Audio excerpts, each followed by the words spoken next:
은퇴한 지 벌써 3년이 지났습니다. 하루하루가 똑같아요. 아침 7시에 일어나서 뉴스 보고 산책하고 점심 먹고 그렇게 하루가 지나죠. 아내와는 말을 섞는 일도 드물어졌어요. 40년 넘게 함께 살다 보니 서로 할 말이 없더라고요. 그냥 익숙한 존재가 되어버린 거죠. 그런데 그날 다락방 정리를 하다가 낡은 앨범 하나를 발견했습니다. 먼지가 수북이 쌓인 채로 구석에 박혀 있던 거였어요. 펼쳐보니 고등학교 시절 사진들이 가득했죠. 친구들과 함께 찍은 사진, 소풍 가서 찍은 사진. 그런데 그 중에 하나가 제 눈을 사로잡았습니다. 최은주. 그녀가 환하게 웃고 있는 사진이었어요. 운동장 벚꽃나무 아래서 찍은 거였는데 햇살이 그녀의 얼굴을 비추고 있었죠. 그 순간 가슴 깊숙한 곳에서 뭔가가 꿈틀거리기 시작했습니다. 마치 긴 잠에서 깨어나는 것처럼요. 50년 전 그때가 생생하게 떠올랐어요. 그녀의 목소리, 향기, 함께 걸었던 학교 뒷길까지 심장이 다시 뛰기 시작했습니다. 이상했어요. 70이 넘은 나이에 이런 감정을 느낄 줄은 몰랐거든요. 여보, 뭐 하세요? 아내의 목소리에 깜짝 놀라 앨범을 덮었습니다. 들키면 안 된다는 생각이 본능적으로 들었어요. 아, 그냥 옛날 사진 좀 보고 있었어. 그런 거 봐서 뭐해요? 얼른 정리나 하세요. 아내는 시큰둥하게 말하고 내려갔습니다. 그 순간 더욱 강렬한 외로움이 밀려왔어요. 아내에게는 이런 감정을 나눌 수 없다는 걸 깨달았거든요. 그날 밤 잠이 오지 않았습니다. 계속 그녀 생각만 났어요. 오랫동안 잊고 지냈던 그 설렘이 다시 시작되고 있었습니다. 고등학교 동창회장이었습니다. 솔직히 가기 싫었어요. 매번 똑같은 사람들이 모여서 똑같은 이야기만 하거든요. 하지만 아내가 집에만 있지 말고 나가서 사람들도 만나라고 해서 마지못해 나갔죠. 홀 안은 시끄러웠습니다. 여기저기서 웃음소리가 터져 나오고 술잔이 부딪히는 소리가 끊이지 않았어요. 탁한 담배 연기가 공기를 무겁게 만들었고 테이블 위에 식어가는 안주들이 현실의 무게를 느끼게 했습니다. 저는 구석 테이블에 앉아서 그저 바라만 보고 있었어요. 다들 젊어 보이려고 애쓰는 모습이 보기 좋지 않았거든요. 야, 영철아, 여기 앉아. 김치수가 손을 흔들며 부르더군요. 마지못해 그쪽으로 가서 앉았습니다. 옆자리에는 박준호, 이상민이 앉아 있었어요. 모두 나이는 먹었지만 여전히 시끄럽게 떠들어대고 있었죠. 요즘 어떻게 지내냐? 은퇴하고 나서 뭐하고 사나? 그냥 집에서 빈둥거리죠 뭐. 아이고, 그러면 안 되지. 취미라도 하나 가져야지. 그런 시시콜콜한 대화를 하고 있는데 갑자기 옆 테이블에서 누군가의 목소리가 들렸습니다. 최은주 말이야. 그 세 글자가 귓가에 닿는 순간 세상이 조용해졌어요. 마치 영화에서 배경음악이 뚝 끊어지는 것처럼요. 주변의 모든 소리가 사라지고 오직 그 이름만 공기 중에 떠다니는 것 같았습니다. 제 심장이 갑자기 빨리 뛰기 시작했어요. 쿵쾅쿵쾅 귀에서 맥박 소리가 들릴 정도로요. 최은주. 50년의 시간이 한순간에 무너져 내렸어요. 교실 창가에 앉아 해맑게 웃던 18살의 그녀가 눈앞에 나타났습니다. 햇살에 부서지던 그녀의 머리카락, 연필로 끄적이던 작은 손, 수줍게 건네던 편지의 감촉까지 모든 게 생생하게 되살아났어요. 낡은 교과서에서 풍기던 종이 냄새, 복도에서 들려오던 발소리, 그녀가 지나갈 때마다 맡았던 은은한 비누 향기까지요. 영철아, 괜찮아? 갑자기 얼굴이 하얘졌는데? 치수가 걱정스럽게 물었지만 저는 대답할 수 없었습니다. 온 신경이 옆 테이블 대화에 집중되어 있었거든요. 은주가 남편이랑 사별했다던데. 혼자 많이 힘들어한다고 하더라. 아, 그래. 그럼 혼자 사는 거야? 그런 것 같던데. 자식들도 다 키워놓고 이제 외롭게 혼자 산다니까. 가슴이 더욱 격렬하게 뛰기 시작했습니다. 혼자? 은주가 혼자? 그 말이 머릿속에서 계속 맴돌았어요. 안쓰러움과 함께 주체할 수 없는 희망이 가슴을 채웠습니다. 혹시, 저도 모르게 입이 열렸습니다. 목소리가 떨리고 있었어요. 옆 테이블 사람들이 저를 쳐다봤습니다. 최은주, 연락처 혹시 아세요? 그 말을 하고 나서 얼굴이 확 달아올랐습니다. 왜 그런 말을 했을까요? 하지만 이미 늦었어요. 아, 김영철, 너 은주랑 친했지? 잠깐만. 그는 휴대폰을 꺼내더니 뭔가를 찾기 시작했어요. 제 심장은 더욱 빨리 뛰었습니다. 손바닥에 식은땀이 났어요. 여기 있다. 번호 좀 적어줄까? 손이 떨렸어요. 연필을 쥐고 있는 손이 말을 듣지 않았습니다. 마치 중요한 시험을 앞둔 학생처럼요. 그가 불러주는 번호를 천천히 적었어요. 한 글자 한 글자가 마치 보물 같았습니다. 숫자를 적는데도 손이 계속 떨렸어요. 고마워요. 종이를 받아든 순간 그것이 마치 뜨거운 숯덩이처럼 느껴졌어요.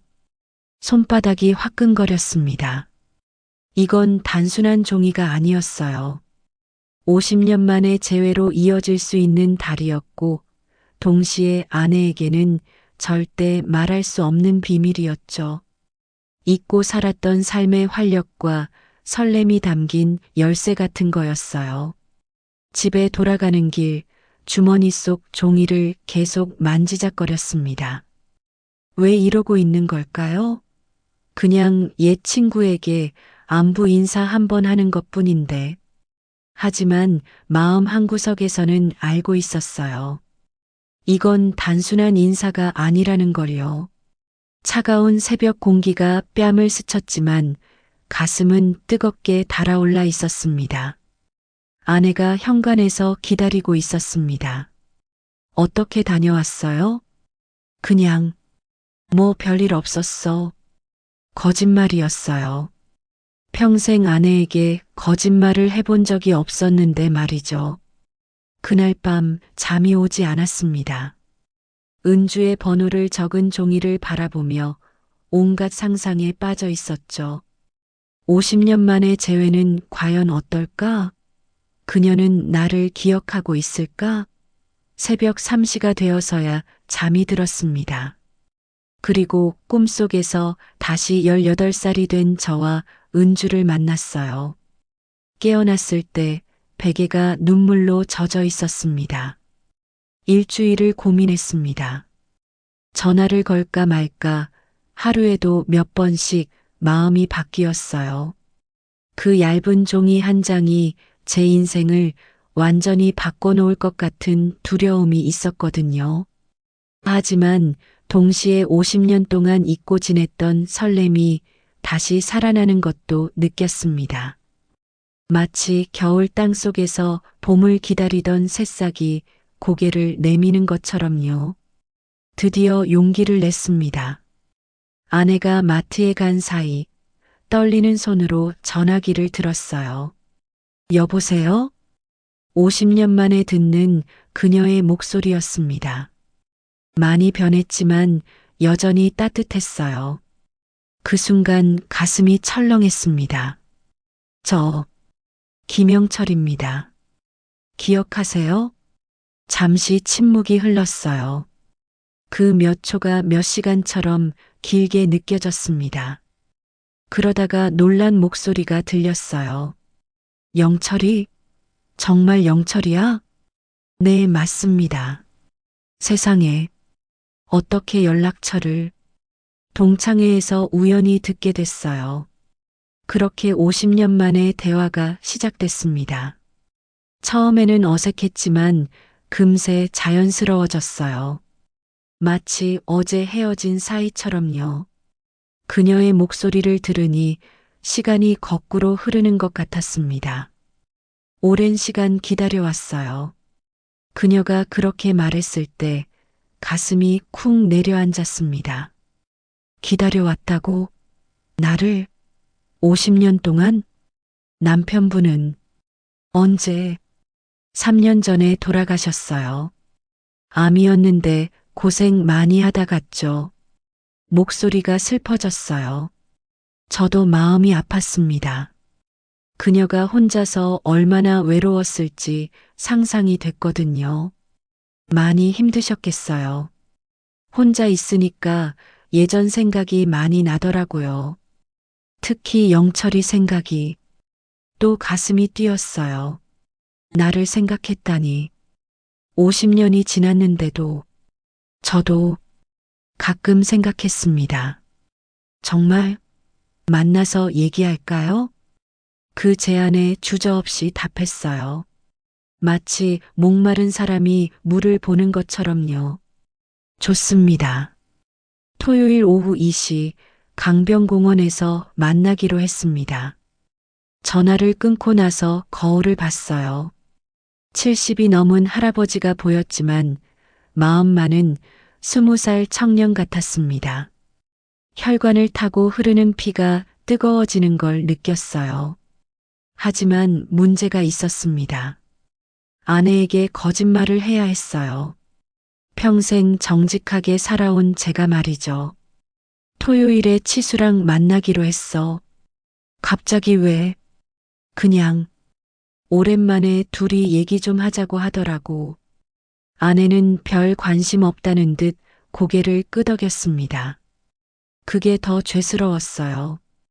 이렇게 쉽게 속아 넘어가다니. 40년 넘게 저를 믿어온 아내를 속이고 있다는 죄책감이 밀려왔습니다. 토요일이 되자 새벽부터 잠이 안 왔어요. 일어나서 옷장을 뒤졌습니다.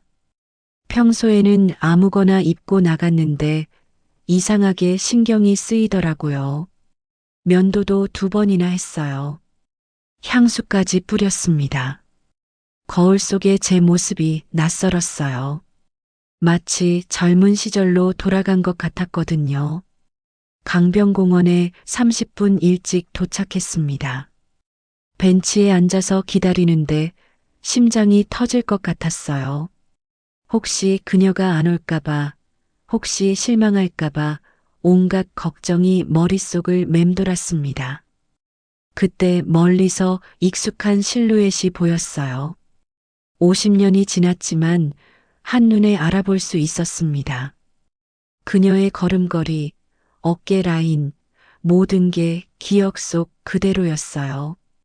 은주 씨, 영철이. 그녀가 일어나서 반갑게 인사했어요. 가까이서 보니 주름이 많이 생겼지만 눈빛만은 예전 그대로였습니다. 여전히 맑고 따뜻했어요. 많이 변했죠? 아니에요. 여전히 아름다우세요. 그 말을 하고 나서 얼굴이 빨개졌어요.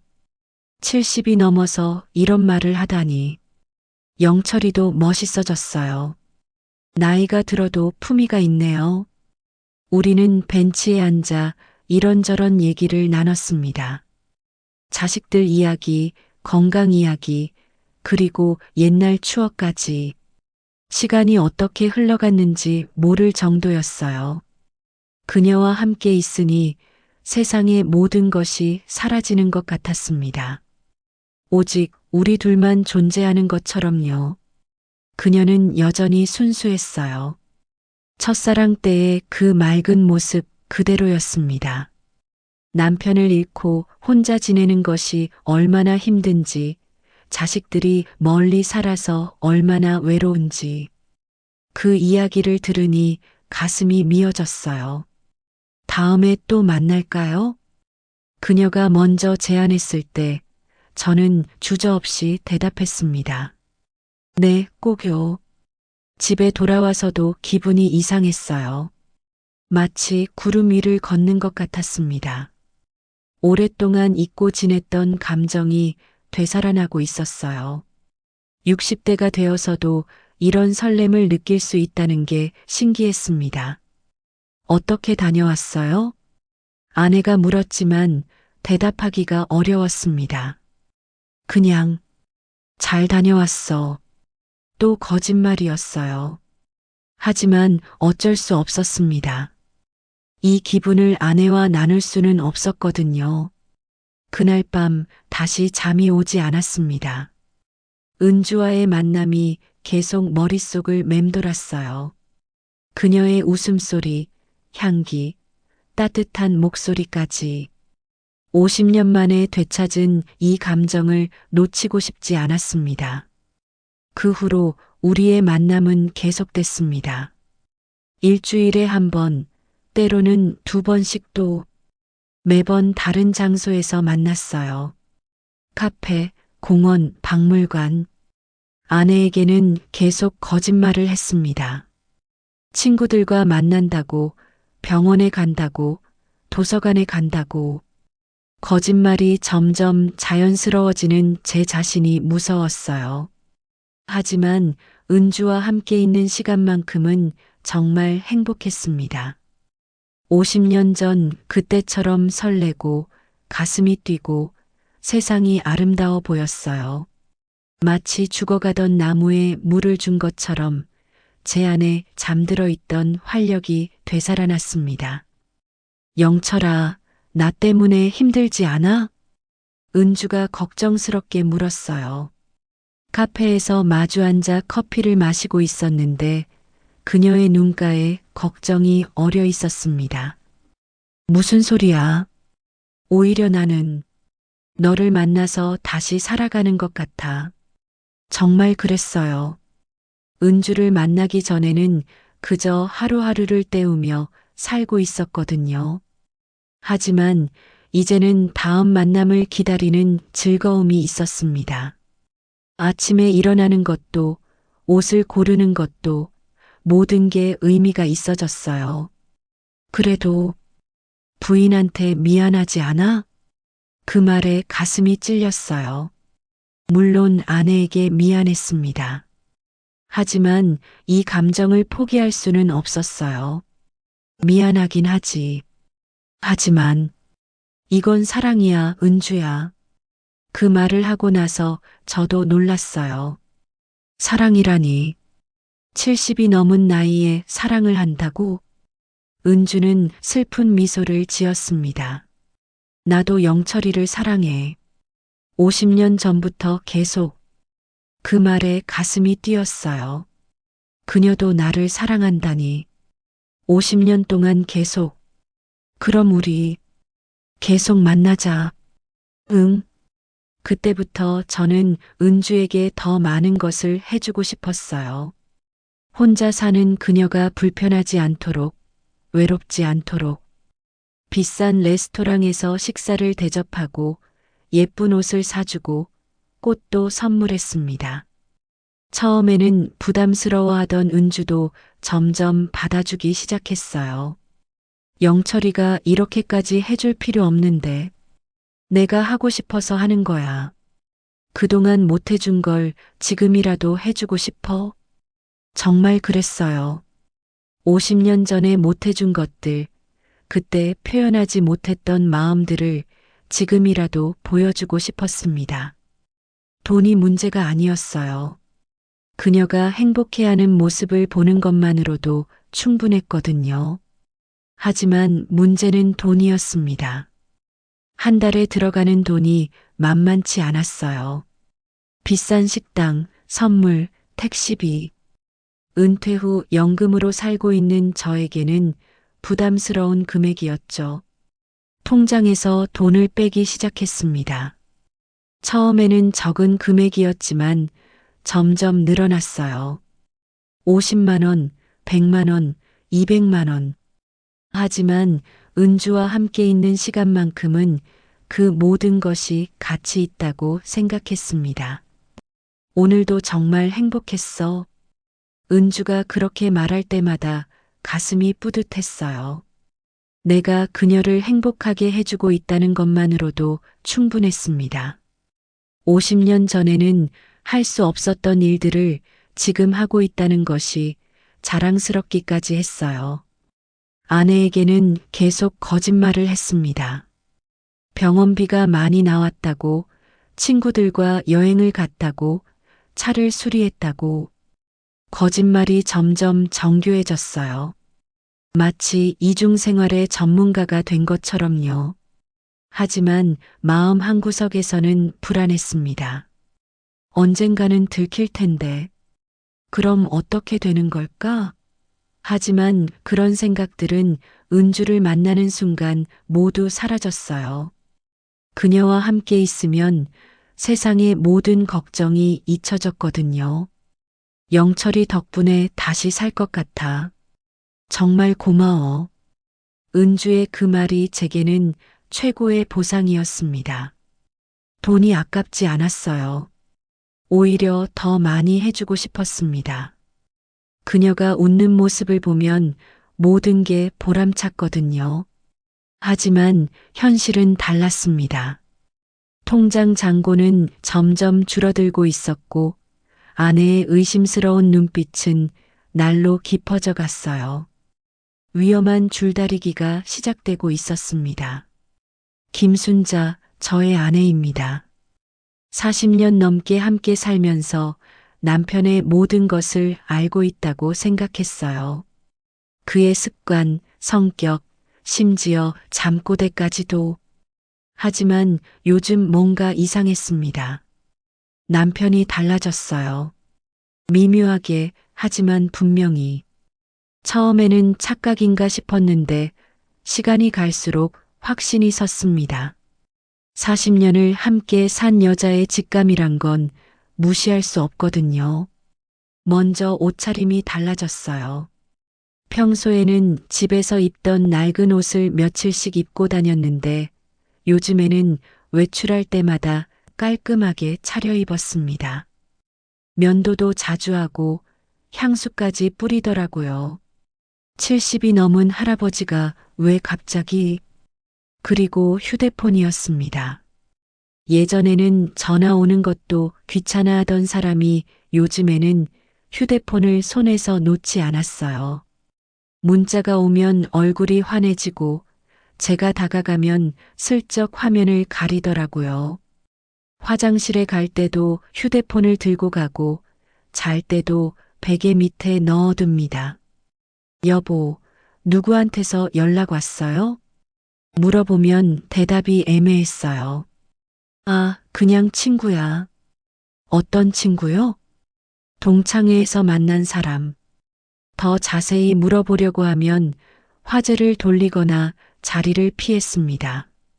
40년 동안 이런 적이 없었는데요. 외출도 잦아졌습니다. 예전에는 집에서 TV만 보고 지냈는데 요즘에는 일주일에 2번씩은 나가더라고요. 친구를 만난다고, 병원에 간다고, 도서관에 간다고. 핑계는 그럴듯했지만 뭔가 어색했어요. 오늘 치수랑 만났다며? 어디서 뭐 했어요? 그냥 커피 마시고 얘기했지. 무슨 얘기? 옛날 얘기, 요즘 얘기. 별거 없어? 대답이 성의 없었어요. 예전에는 친구들 만나고 오면 이런저런 얘기를 다 해줬거든요.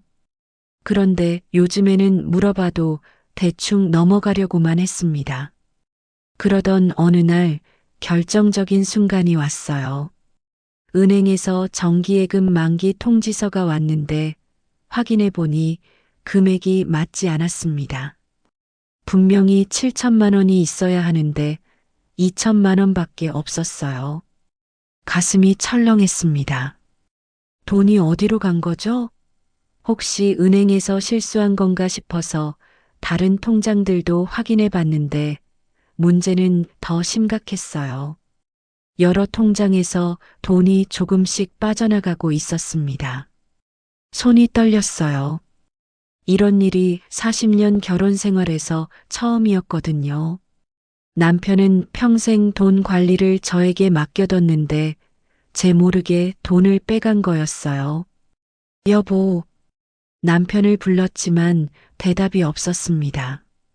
산책하러 나간다고 했는데 요즘에는 산책도 자주 나가더라고요.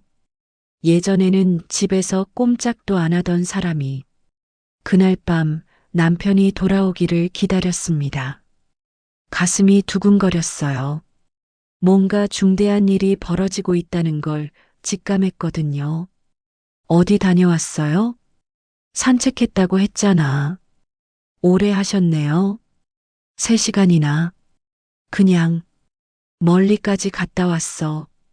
또 거짓말이었어요. 남편의 얼굴을 보니 확신이 섰습니다. 뭔가 숨기고 있다는 게. 여보, 물어볼 게 있어요. 뭔데? 우리 통장에서 돈이 빠져나갔는데 혹시 아세요? 남편의 얼굴이 순간 굳었어요. 그리고는 어색하게 웃으며 말했습니다. 아, 그거 병원비 좀 쓰고 친구들하고 식사도 하고. 얼마나요? 그게 정확히는 모르겠고. 모른다고요? 몇백만 원이 빠져나갔는데 남편이 당황하는 모습을 보니 확실해졌어요. 뭔가 큰 일이 벌어지고 있다는 게. 그날 밤 잠이 오지 않았습니다. 40년 동안 믿어온 남편이 저를 속이고 있다니. 도대체 왜, 무엇 때문에? 다음 날 아침 남편이 또 나간다고 했어요. 어디 가세요? 준호랑 만나기로 했어. 언제 돌아와요? 저녁 전에는. 남편이 나간 후 저는 그의 방을 뒤져봤습니다. 평생 이런 적이 없었는데 어쩔 수 없었어요. 뭔가 단서라도 찾아야 했거든요. 서랍 깊숙한 곳에서 쪽지 하나를 발견했습니다. 여자 이름과 전화번호가 적혀 있었어요. 최은주. 최은주? 그 이름이 어디서 들어본 것 같았는데. 그래, 남편의 고등학교 동창이었어요. 예전에 한두 번 얘기 들은 적이 있었거든요. 가슴이 쿵 내려앉았습니다. 설마 그런 건 아니겠죠? 70이 넘은 나이에? 하지만 모든 퍼즐이 맞아떨어지기 시작했어요. 갑작스러운 외출, 옷차림에 신경 쓰는 것, 휴대폰을 끼고 사는 것, 빠져나간 돈까지. 이런 일이 말이 안 나왔어요. 40년 동안 믿어온 남편이 다른 여자와. 그날부터 저는 남편을 지켜보기 시작했습니다. 언제 나가는지, 어디로 가는지, 언제 돌아오는지 마치 탐정이 된 것 같았어요. 며칠 후 결심했습니다. 혼자서는 한계가 있었거든요. 전문가의 도움이 필요했어요. 사설 탐정을 고용하기로 했습니다. 40년 결혼 생활에서 상상도 못한 일이었지만 진실을 알아야 했어요. 인터넷에서 탐정사무소를 찾아 전화를 걸었습니다. 불륜조사 의뢰하고 싶습니다. 그 말을 하는 순간 눈물이 났어요. 이런 날이 올 줄 몰랐거든요. 사설탐정 조연수 20년. 경력의 베테랑이었습니다. 저보다 어린 사람이었지만 경험이 풍부해 보였어요. 부인, 이런 일로 오시는 분들이 요즘 많습니다. 황혼기 불륜이라고 하죠. 황혼기 불륜이요? 네. 은퇴 후에 갑자기 다른 여자를 만나는 남성들이 늘고 있어요. 특히 첫사랑을 다시 만나는 경우가 많죠.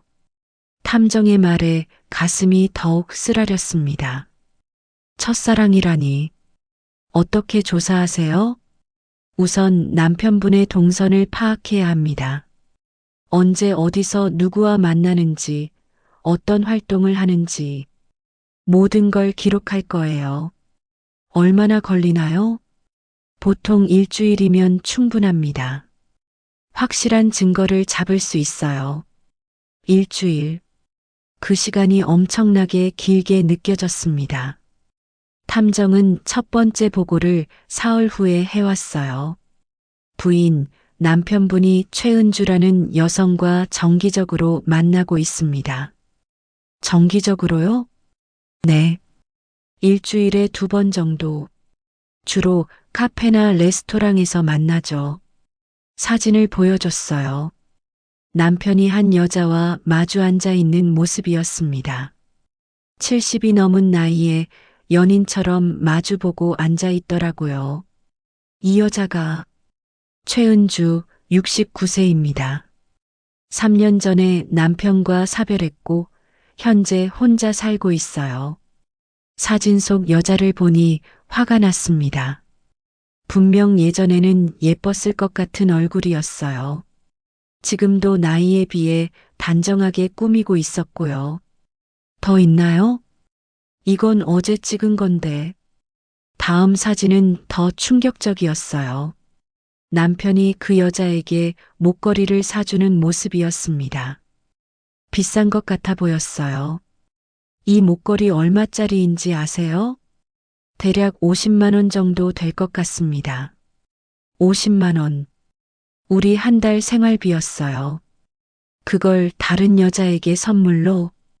그리고 이것도 보세요. 레스토랑에서 식사하는 사진이었습니다. 고급 레스토랑 같아 보였어요. 여기가 어디죠? 시내 유명한 이탈리안 레스토랑입니다. 코스 요리가 한 사람당 15만 원 정도 해요. 30만 원. 우리는 집에서 라면 끓여 먹으면서 다른 여자와는 그런 데서 식사를 더 이상 볼 수 없었어요. 너무 화가 났거든요. 탐정님, 이 여자에 대해 더 자세히 알아볼 수 있나요? 물론이죠. 며칠 더 조사해 보겠습니다. 일주일 후 탐정이 최종 보고를 가지고 왔습니다. 그런데 그 내용은 제가 예상했던 것보다 훨씬 충격적이었어요. 부인, 이 여자, 문제가 있습니다. 무슨 문제요? 최은주, 이 여자는 상습적인 꽃뱀입니다. 꽃뱀이요? 네. 과거 기록을 조사해 보니 이미 여러 남성들을 상대로 비슷한 일을 했어요. 주로 나이 든 남성들을 타겟으로 하죠.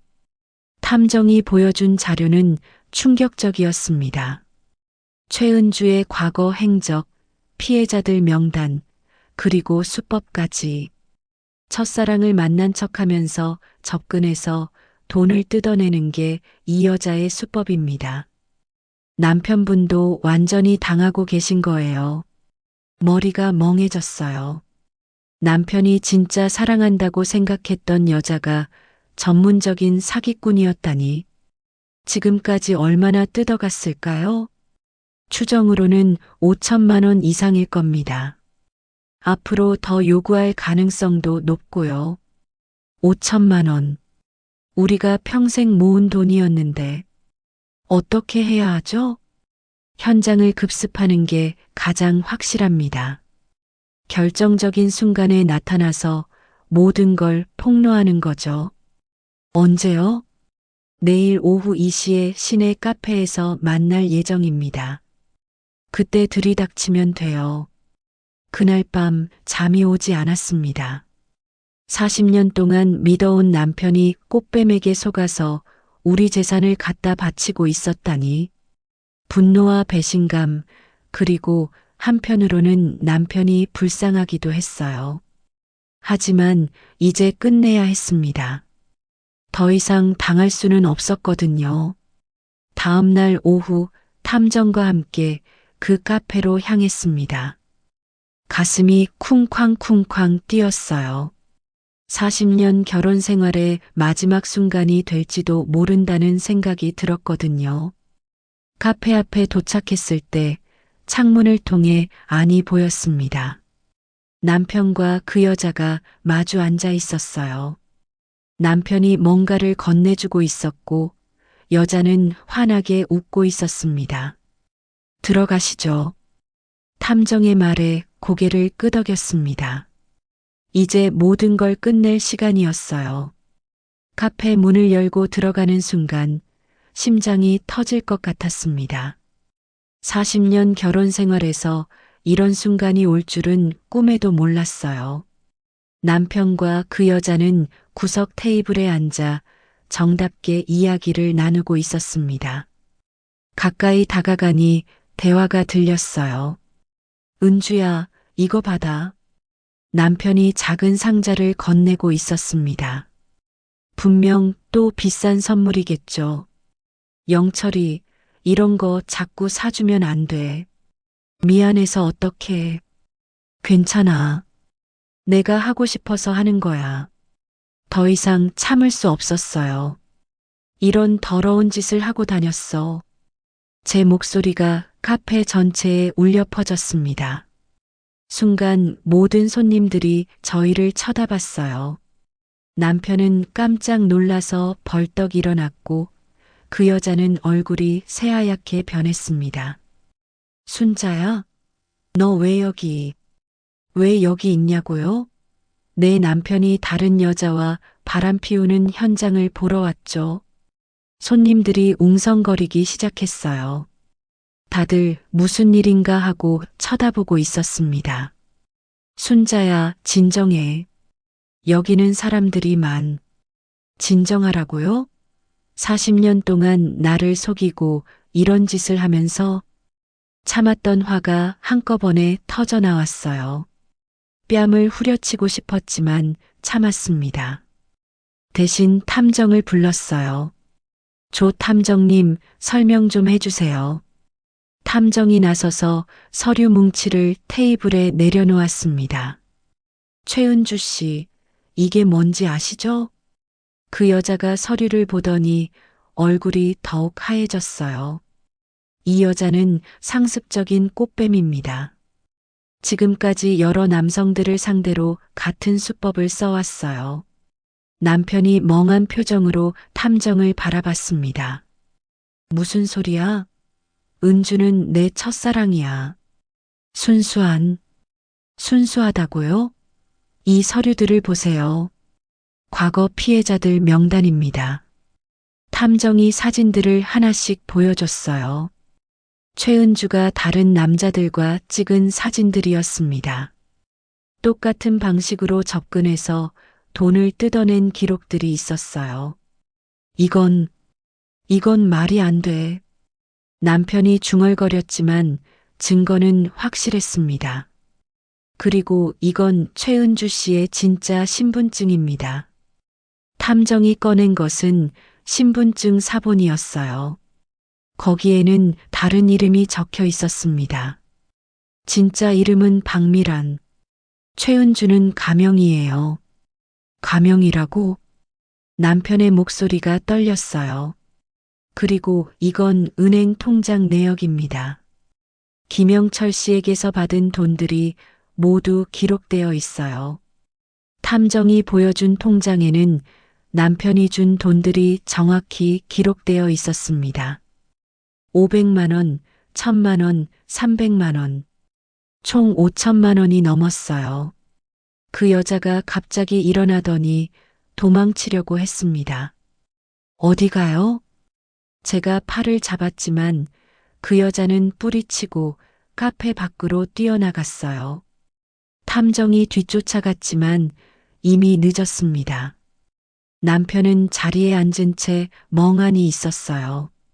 모든 걸 깨달은 것 같았습니다. 영철 씨, 이제 현실을 받아들이세요. 탐정이 말했지만 남편은 대답하지 않았어요. 충격이 너무 컸나 봅니다. 카페 안이 술렁술렁했어요.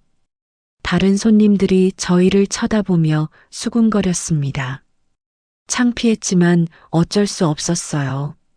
집에 가요. 남편에게 말했지만 여전히 반응이 없었어요. 그제야 모든 것을 깨달은 모양이었습니다. 50년 만에 만난 첫사랑이 사실은 자신을 이용한 꽃뱀이었다는 것을. 여보, 남편이 떨리는 목소리로 말했어요. 미안해. 그 한마디로는 부족했습니다. 40년 동안 쌓아온 신뢰를 배신하고 우리가 평생 모은 돈을 다른 여자에게 갖다 바친 것을. 미안하다고 끝나요? 5천만 원이 넘는 돈을 그 여자한테 갖다 바쳤으면서. 남편이 고개를 들지 못했어요. 충격과 수치심에 짓눌려 있는 것 같았습니다. 집으로 돌아가는 길 아무 말도 하지 않았어요. 남편은 뒷자리에 앉아서 계속 고개를 숙이고 있었고 저는 앞을 보며 운전하면서 눈물을 참았습니다. 40년 결혼 생활이 이렇게 끝나는 건가? 그런 생각이 들었어요. 믿었던 남편이 저를 배신했고 사랑한다고 생각했던 여자는 돈만 노린 사기꾼이었다니. 집에 도착해서도 남편은 한동안 차에서 내리지 못했어요. 모든 걸 잃었다는 걸 깨달았나 봅니다. 첫사랑에 대한 환상도, 아내의 신뢰도, 그리고 돈까지. 들어가요. 마침내 남편이 차에서 내렸을 때 그의 어깨가 이전보다 훨씬 축 처져 보였어요. 한순간에 늙어 보였습니다. 하지만 그건 자업자득이었어요. 스스로 선택한 길이었으니까요. 집에 들어서자마자 무릎을 꿇었습니다. 40년 결혼 생활에서 처음이었어요. 아내 앞에 무릎을 꿇는다는 게. 순자야, 미안해. 정말 미안해. 하지만 아내의 표정은 차갑기만 했습니다. 그동안 본 적 없는 차가운 눈빛이었어요. 미안하다고 다 해결돼요? 40년 동안 나를 속이고 우리 돈을 다른 여자한테 갖다 바쳤으면서. 그게 아니야. 나도 속은 거야. 은주가. 아니, 그 여자가 나를 속인 거라고. 속았다고요? 속는 것도 죄예요. 왜 속아요? 왜 그런 여자한테 넘어가요? 아내의 목소리가 점점 커졌어요. 40년 동안 이렇게 화내는 걸 본 적이 없었습니다. 그딴 여자한테 돈까지 갖다 바쳐. 우리가 평생 벌어서 모은 돈을. 아내가 갑자기 손을 들어 올렸어요. 그리고는 제 뺨을 세게 때렸습니다. 짝! 뺨이 화끈거렸어요. 물리적인 고통보다 마음의 고통이 더 컸습니다. 더 맞아야 정신을 차리겠어요? 또 한 대 맞았어요. 이번에는 더 세게. 40년 동안 나는 뭐였어요? 바보였어요? 아내가 울면서 소리쳤어요. 그 모습을 보니 가슴이 찢어지는 것 같았습니다. 순자야, 입 닥쳐요. 더 이상 변명하지 마요. 아내는 계속해서 저를 때렸어요. 주먹으로, 손바닥으로, 할 수 있는 모든 방법으로. 저는 가만히 맞고만 있었습니다. 제가 잘못한 거니까요. 5천만 원. 5천만 원이 얼마나 큰 돈인지 알아요? 우리가 얼마나 아껴가며 모은 돈인데. 맞습니다. 저희는 평생 검소하게 살았어요. 외식도 거의 안 하고 옷도 아껴 입고 그렇게 모은 돈을 제가 한순간에 날려버린 거였습니다. 이제 어떻게 살아요? 우리 같은 늙은이들이 돈 없으면 어떻게 살아가라고요? 아내 말이 맞았어요. 우리 나이에 돈을 다시 벌 수도 없고 자식들에게 손 벌리고 싶지도 않았는데 정말, 정말 미안해. 그 말밖에 할 수 없었어요. 변명의 여지가 없었거든요. 며칠 동안 아내는 저와 말을 하지 않았습니다. 밥도 따로 먹고 잠도 따로 잤어요. 집안의 분위기는 최악이었습니다. 그러던 어느 날 아내가 짐을 쌌습니다. 뭐 하는 거야? 당신 짐이에요. 나가세요. 나가라고? 40년 동안 믿고 살았던 남편이 다른 여자와 바람 피우고 돈까지 갖다 바쳤는데 어떻게 같이 살아요? 아내의 목소리는 단호했어요. 돌이킬 수 없다는 걸 느꼈습니다. 순자야, 다시 한 번만. 기회는 40년 동안 충분히 줬어요. 이제 끝이에요. 그럼 나는 어디로 가? 그건 당신이 알아서 하세요. 내 알 바 아니에요. 짐을 들고 집을 나설 때 뒤돌아봤어요. 40년 동안 살았던 집이었는데 이제 더 이상 제 집이 아니었습니다. 아내는 문도 열어주지 않았어요. 고시원을 찾아 헤맸습니다. 70이 넘은 나이에 고시원이라니 상상도 못한 일이었어요. 월세 30만 원짜리 작은 방을 겨우 구했습니다. 방은 너무 좁았어요. 침대와 책상이 전부였고 창문도 작아서 햇빛이 거의 들어오지 않았습니다. 40년 동안 넓은 집에서 살다가 이런 곳에서 지내려니 숨이 막혔어요. 밤이 되면 더 힘들었습니다. 옆방에서 들려오는 소음, 복도를 오가는 발소리. 잠이 오지 않았어요. 무엇보다 외로웠습니다. 40년 동안 함께 살던 아내가 없으니 세상에 혼자 남겨진 것 같았어요. 거울을 보면 한심한 늙은이가 보였습니다. 70이 넘어서 첫사랑에 빠져 가족을 배신하고 사기꾼에게 속아서 재산까지 날린 정말 바보 같은 늙은이였어요. 헛웃음이 나더군요. 제가 얼마나 어리석었는지 깨달았거든요. 은주라고 생각했던 그 여자가 첫사랑이 아니라 전문적인 꽃뱀이었다니. 50년 동안 가슴에 품고 있던 순수한 사랑이 모두 거짓말이었던 거예요. 왜 그때 눈치채지 못했을까요? 너무 많은 돈을 요구할 때, 만날 때마다 비싼 선물을 받을 때, 분명 이상한 점들이 있었는데 저는 사랑에 눈이 멀어서 아무것도 보지 못했습니다. 바보, 정말 바보 같은 놈이야. 혼자 중얼거리며 고개를 저었어요. 40년 동안 저를 믿고 따라준 아내를 배신하고 가족을 버리고 그 모든 것을 한순간의 착각을 위해서 말이죠. 아내가 그리웠습니다. 잔소리하던 모습도 걱정해주던 모습도 이제야 깨달았어요. 진짜 소중한 게 뭔지 말이죠. 첫사랑의 환상보다 40년 동안 함께한 아내가 훨씬 소중했는데 너무 늦게 깨달았습니다. 며칠 후 자식들이 찾아왔어요. 소식을 들었나 봅니다. 아버지, 왜 이런 일이? 큰아들이 한숨을 쉬며 말했어요. 미안하다. 아버지가 잘못했어. 어머니가 얼마나 상심하셨는지 아세요? 알고 있어. 그럼 왜 그러신 거예요? 평생 성실하게 사신 분이. 대답할 말이 없었어요. 저도 왜 그랬는지 모르겠거든요. 순간의 착각에 빠져서 모든 것을 잃어버렸으니까요. 자식들은 어머니를 설득해 보겠다고 했지만 쉽지 않을 것 같았어요. 아내의 상처가 너무 깊었거든요. 고시원에서 한 달을 보냈습니다. 가장 길고 외로운 한 달이었어요. 아내 없는 세상이 이렇게 공허할 줄 몰랐습니다. 매일 후회만 했어요. 왜 그런 선택을 했을까? 왜 가족을 버리고 환상에 빠져들었을까?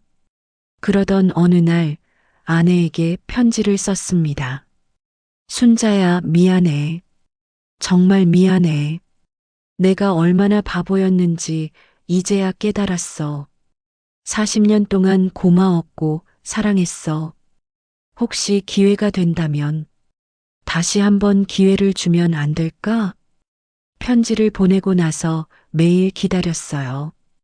답장이 올까 아니면 영영 연락이 없을까? 하지만 며칠이 지나도 소식이 없었습니다. 아마 용서받기 어려울 거야. 그렇게 생각하며 체념하고 있을 때였어요. 자식들이 다시 찾아왔습니다. 아버지, 어머니께서 만나보자고 하세요. 정말 가슴이 뛰었어요. 혹시 용서해 주시는 건가? 하지만 조건이 있어요. 진심으로 반성하고 다시는 이런 일이 없어야 한다고 하시더라고요. 당연하지. 다시는 이런 일 없을 거야. 며칠 후 아내를 만났습니다. 한 달 만에 보는 아내의 모습은 많이 야위어 있었어요. 저 때문에 고생했나 봅니다. 순자야, 됐어요. 말은 필요 없고 정말 반성하고 있어요? 그럼 정말 미안해. 앞으로 이런 일 또 있으면 그때는 정말 끝이에요. 없을 거야. 절대 없을 거야. 아내의 용서를 받았을 때 눈물이 났어요. 40년 동안 함께 살아온 아내의 포용력이 고마웠습니다. 집으로 돌아온 첫날 밤 잠이 오지 않았습니다. 한 달 동안 고시원에서 지내다가 집으로 돌아오니 모든 게 달라 보였어요. 같은 집, 같은 침대인데도 새로운 곳 같았습니다. 아내는 여전히 조심스러워 했어요. 말도 별로 하지 않았고 예전처럼 편하게 대하지도 않았습니다. 당연한 일이었죠. 40년 동안 쌓인 신뢰가 한순간에 무너졌으니까요. 순자야, 뭐 도와줄 일 없어? 됐어요. 혼자 할 수 있어요. 아내는 저를 멀리 했어요. 함께 밥을 먹을 때도 말없이 먹었고, TV를 볼 때도 따로 앉았습니다. 마치 남남처럼 살아가는 것 같았어요. 하지만 저는 포기하지 않았습니다. 조금씩이라도 아내의 마음을 되돌려야 했거든요. 매일 집안일을 도왔어요. 설거지, 청소, 빨래. 예전에는 한 번도 해본 적 없는 일들이었지만 열심히 배웠습니다. 처음에는 서툴었어요. 설거지를 하다가 그릇을 깨뜨리기도 하고 빨래를 하다가 색깔이 번지게 하기도 했죠. 하지만 포기하지 않았어요. 이것도 제대로 못해요? 아내가 한숨을 쉬며 말했지만 저는 계속했습니다. 미안해. 다음에는 더 잘할게. 몇 주가 지나자 조금씩 늘었어요. 설거지도 깨끗하게 하고 빨래도 제대로 할 수 있게 됐습니다. 아내도 조금씩 표정이 풀리는 것 같았어요. 어느 날 아내가 감기에 걸렸어요. 열이 나고 기침을 하더라고요. 병원에 가자. 괜찮아요. 그냥 약 좀 먹으면 나을 거예요.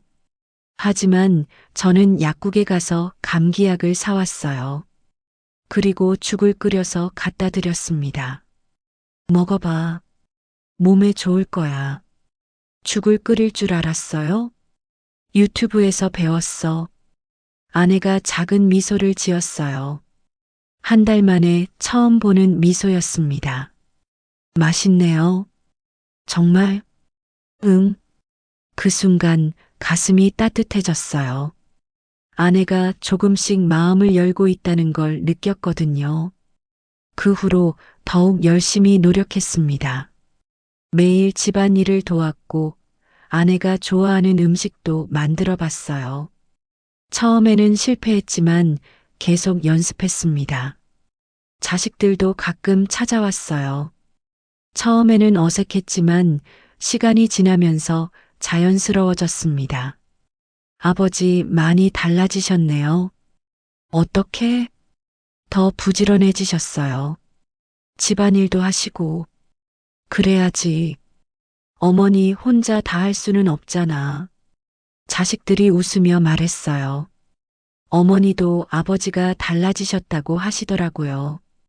정말? 네. 예전보다 더 세심해지셨다고. 그 말을 듣고 뿌듯했어요.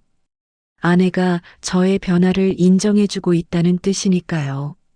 몇 달이 지나자 아내와의 관계도 많이 좋아졌어요. 예전처럼 자연스럽게 대화하고 함께 TV도 보고 같이 산책도 나갔습니다. 여보, 고마워요. 어느 날 아내가 그렇게 말했어요. 뭐가? 이렇게 노력해줘서 당연한 거야. 내가 잘못했으니까. 처음엔 정말 용서할 수 없었어요. 40년 동안 믿었던 사람이 그런 짓을 했다니. 미안해. 정말 미안해. 하지만 이렇게 달라진 모습을 보니 진심으로 반성하고 있구나 싶어요. 아내의 말에 눈물이 났어요. 용서받는다는 게 이렇게 고마운 일인지 몰랐거든요. 앞으로는 절대 이런 일 없을 거야. 약속해. 믿을게요. 그날 밤 오랜만에 아내와 함께 잤어요. 40년 동안 함께 누워있던 침대였지만 그날만큼은 특별하게 느껴졌습니다. 이제 제 인생에 진짜 소중한 게 뭔지 알겠어요.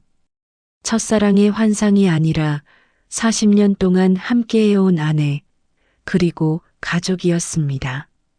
한순간의 착각으로 모든 걸 잃을 뻔했지만 다행히 되돌릴 수 있었어요. 매일 아침 일어나서 아내에게 인사합니다. 좋은 아침이야. 좋은 아침이에요. 작은 일상이지만 행복해요. 화려한 첫사랑의 추억보다 평범한 일상이 훨씬 소중하다는 걸 이제야 깨달았습니다. 가끔 그 일을 생각해보면 후회가 되지만 한편으로는 깨달음을 준 일이기도 해요.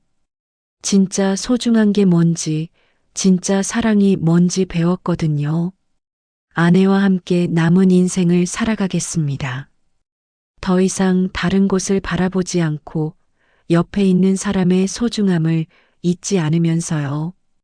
그게 70이 넘어서 배운 인생의 가장 큰 교훈입니다. 오늘도 아내와 함께 저녁을 먹으며 이런저런 이야기를 나눕니다. 평범한 일상이지만 이보다 더 행복한 게 있을까요? 50년 전의 설렘보다 지금의 평온이 훨씬 더 값집니다. 여보, 내일 뭐 할까? 글쎄요. 그냥 집에서 쉬어요. 그래, 집이 최고야. 정말 그래요. 집이 최고고 가족이 최고입니다. 늦게 깨달았지만 다행히 모든 걸 되찾을 수 있었어요. 앞으로는 절대 잊지 않겠습니다. 진짜 소중한 것들을 말이에요.